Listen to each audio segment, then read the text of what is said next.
When I'm in my courtroom and I see Michael Hackett advocating for a child, I know that that child is being taken care of.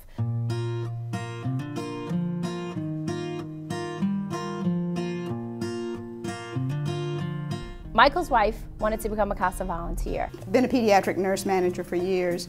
When I retired, I wanted to do something with children. She said she wanted to become a CASA. So she explained to me what a CASA was, a Court-Appointed Special Advocate. And she said, the only problem is the training's on the West Bank and I don't drive on the West Bank. Would you drive me? So I convinced Michael to drive me there.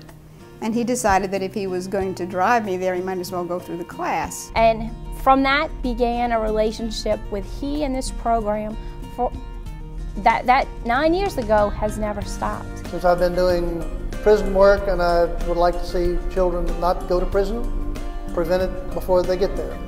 So I took the training and have been a CASA ever since. And his care for kids, despite whatever their situation is, whatever his situation is, makes me proud to know him. After Katrina, when we were in Baton Rouge because our home flooded, we ended up going to many of the shelters looking for the DCFS kids. I can distinctly remember watching TV and seeing Michael holding up a sign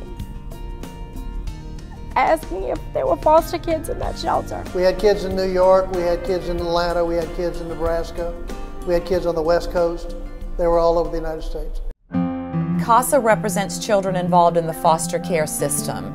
Those are children who have been adjudicated by the court as victims of abuse or neglect. I first went into foster care in 2005 after Hurricane Katrina, when the state found out that my mom was addicted to drugs. A typical advocate will devote between 10 to 15 hours a month of advocacy, but they're there every step of the way. You know, they are the one consistent person in that child's life. My sister was taken away that Christmas, and I went onto a path of rage and started getting mad, started breaking things. I didn't need a social worker. I needed somebody like Michael Hackett to show me the right path. I am currently 19 years old. I'm doing good for myself. I have goals that I want to achieve. I nominated Michael Hackett for this award because in a sea of thousands of CASA volunteers in this state, Michael's advocacy efforts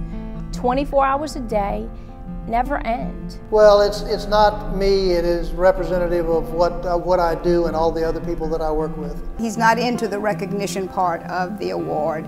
He's just very grateful that it's something that he was able to do and that the money that he got will be going to the CASA Jefferson program. I'm just a representative of all of them. It's not me. It's, you know, it's all the other people out there in the field that are doing that work and the people that we need to have in there. How many more years, how many more kids do you think you have in you? Who knows? Not for me to say. We just keep going.